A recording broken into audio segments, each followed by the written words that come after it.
श्री सांब सदाशिवाय नमः। ओम नमः शिवाय।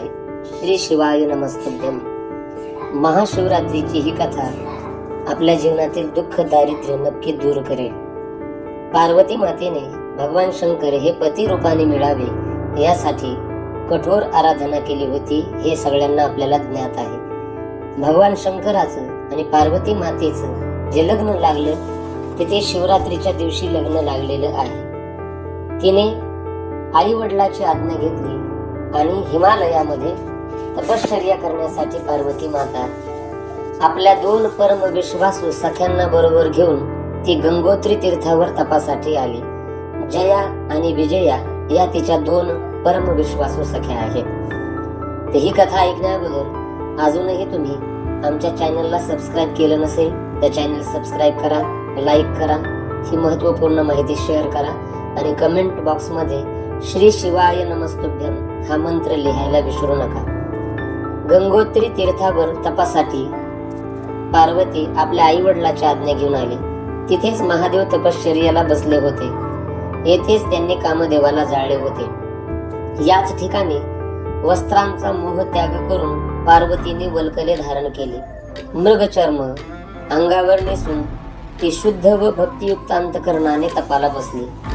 गौरी येथे तपाला बसले म्हणून शिखराचे नाव गौरी शंकर असे पडले। गौरीने प्रथम भूमी शुद्ध केली व तिथे एक वेदी बांधली। त्यावर बसून मनासह सर्व इंद्रियाचा निरोध करून ती उग्र तप करू लागली। तिने वर्षा ऋतूत जलधारा किंवा शरीरात कडाक्याची थंडी याची किंचितही तमा न बाळगता ती शिवचिंतनामध्ये निमग्न झाली। शिवचिंतनातून थोडासा मिळणारा वेळ ती बागेमध्ये काम करण्यासाठी, अतिथीचा सत्कार करण्यासाठी घालवत असे। तपश्चर्येचे पहिले वर्ष तिने नुसत्या फल आहारावर घालवले। दुसऱ्या वर्षात तिने नुसती झाडांची पाने खाल्ली। अशा रीतीने तिने पुष्कळ वर्ष तपाचरण केले। पुढे पुढे तर तिने खाणे पिणेही बंद केले। तपामध्ये तिची अवस्था दिवसेदिवस वाढतच होती। अशा प्रकारे तिने 3000 वर्षापर्यंत तप केलं।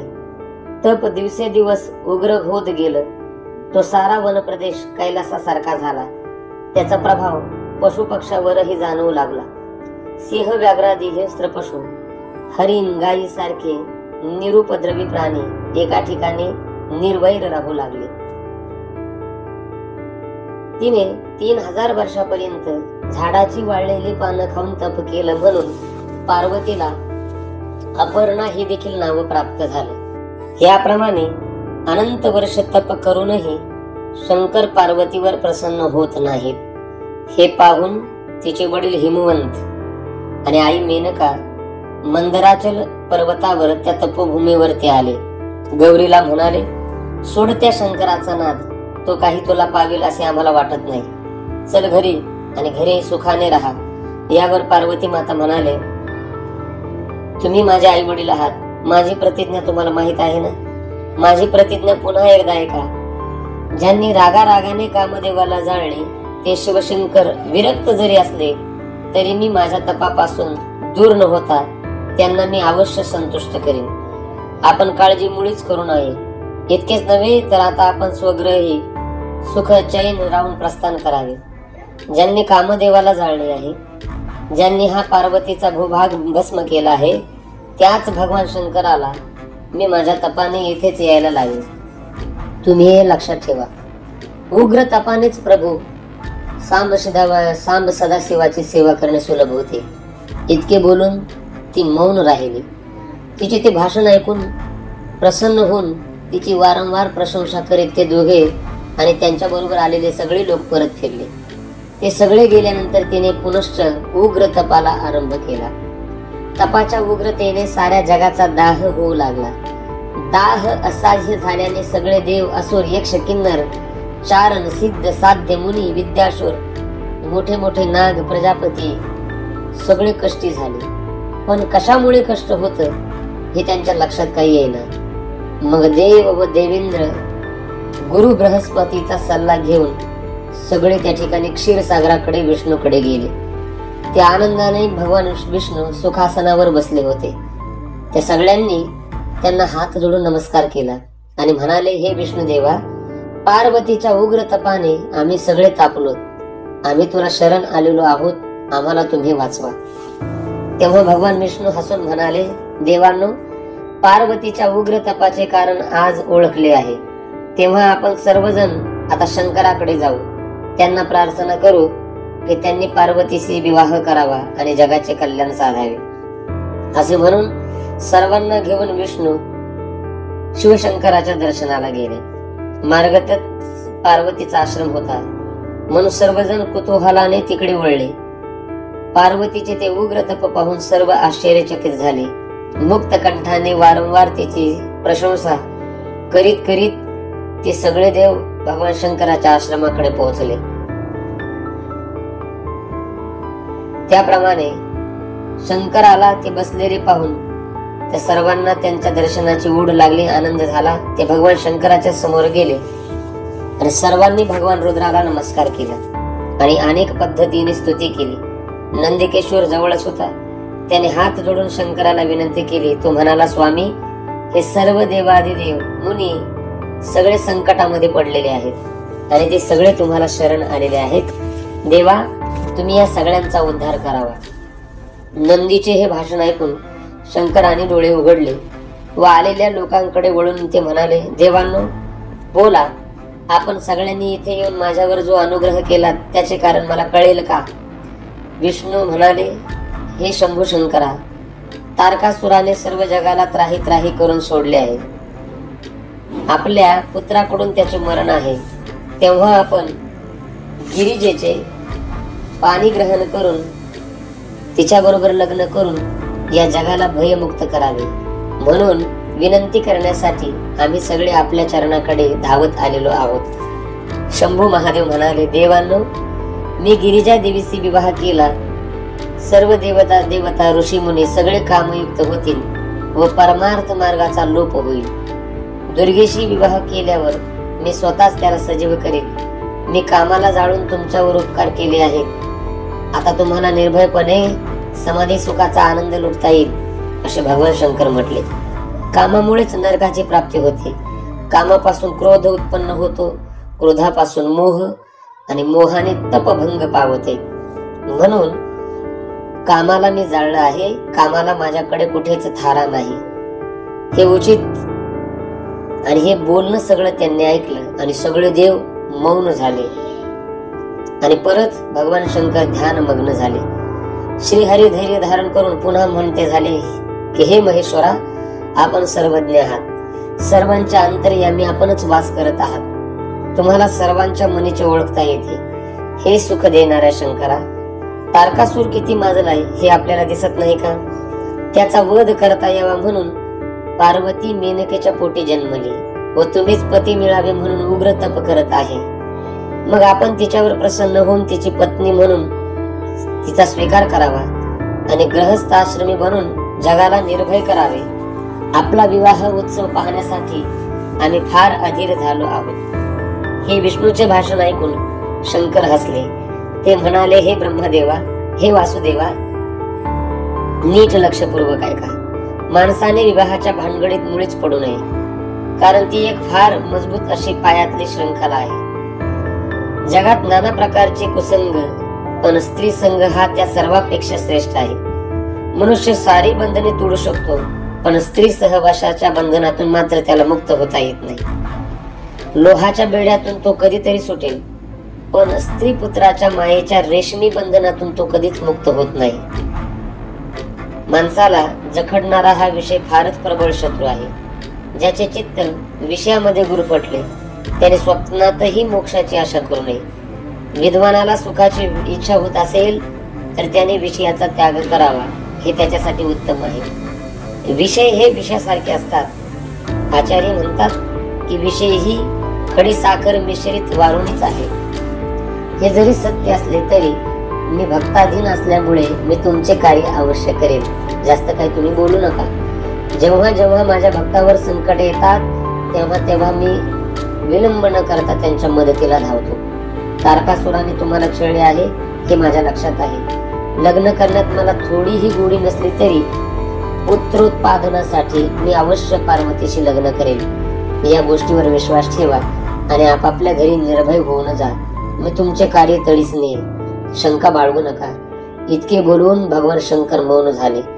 देवादिदेव सर्व आपल्या घरी गमन करते झाले। सगळ्या देवांनी सर्वजण आपापल्या घरी गेल्यावर शंकराने सप्तऋषीचे स्मरण केले। त्याबरोबर ते सप्तऋषी तिथे आले। त्यांचे चेहरे अत्यंत प्रसन्न होते, प्रफुल्ल होते। त्यांना पाहून शंकराचे डोळे उमललेल्या ताज्या कमळाप्रमाणे सुंदर व सतेज दिसू लागले। ते हसून ऋषींना म्हणाले, आपण माझे सखे व हितचिंतक आहात। आपण ज्ञानवंत आहात। हिमवंताची लाडकी नंदिनी पार्वती ती गौरी शिखरावर बसून माझ्या प्राप्तीसाठी घोर तपश्चर्या करत आहे। आपण तिथे जावे व तिच्या प्रेमाची परीक्षा करावी। माझ्यासाठी आपण एवढे करावे। शंकराची आज्ञा घेऊन ते 7 ऋषी पार्वतीच्या सन्निधी येथे झाले। आल्या आल्या त्यांनी विचारले की हे नंदिनी, हे पार्वती, तू ही कठोर तप कशा करता करत आहेस? कोणासाठी करत आहेस आणि त्याचे फळ काय? असे प्रश्न त्या सप्त ऋषींनी पार्वतीला विचारले। पार्वती म्हणाली, हे परमपूजनीय ऋषीवर्यांनो, मी हे तप देवर्षी नारदाच्या उपदेशाने करीत आहे। मला महादेवपती म्हणून हवे, मी त्यांना मनाने वरले आहे।